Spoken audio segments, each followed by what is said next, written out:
All right, the old Timberjack is down.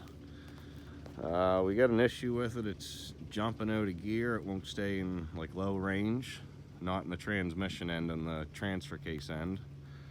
So we tried a few things here a few weeks ago. We took the linkage apart. We tried holding it with vice grips and still didn't seem to want to stay in gear. So it's a nice warm day out. Always says doing this kind of stuff. And the longer I talk, the less I get done. So what we're gonna do is we're gonna yank the shafts out for starters. Then we get a shaft brake. I believe there's 4 drive shafts in total. And yeah, we're gonna get into this and see what's wrong. Take it back to the shop once we get it out and split her in half and do a rebuild. All right, so we got our shafts off. 1, 2, 3, and 4. They're actually not too bad to get at. Didn't take very long. These are all 18 mil. But we got our shafts off. And we undid our 2 top mount bolts. And then there's a lower mount bolt that goes down up through that piece. Then we got a brake line here. And she's sitting in there on her side, totally let go, ready to come out. But before we dropped it, we rotated it. And when you rotate it one way, it is binding up. So it sounds like a bearing racing there, squitching or something when you back it up. So there is definitely something wrong inside of the old girl.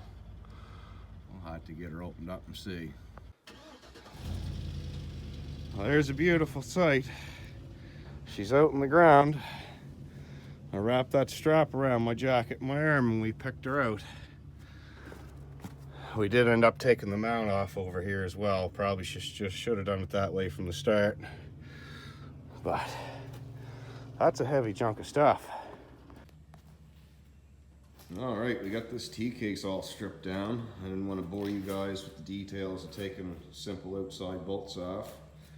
But basically, you pop this cover, you pop that cover, which is this piece, and this piece, and you just kind of dissect it. And our trouble ended up being on the top side, which we knew that was going to be the issue because this T-case was super low in fluid, and as you can see, it's pretty cruddy looking. But basically what happened is this upper shaft, this cog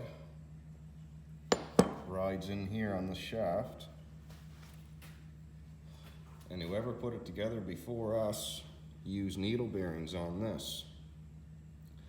So what we're going to do is, I think we're going to take this piece to a machine shop and this piece, and we're going to get this honed out in the center. And we're going to hone that down a little bit, and we're going to switch it possibly to this style of a bearing,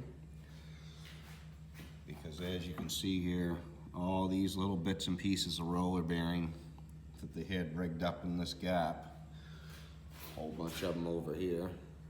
It's honestly pretty amazing that it didn't chew all these gears up and do a lot more damage than it did, because what actually took place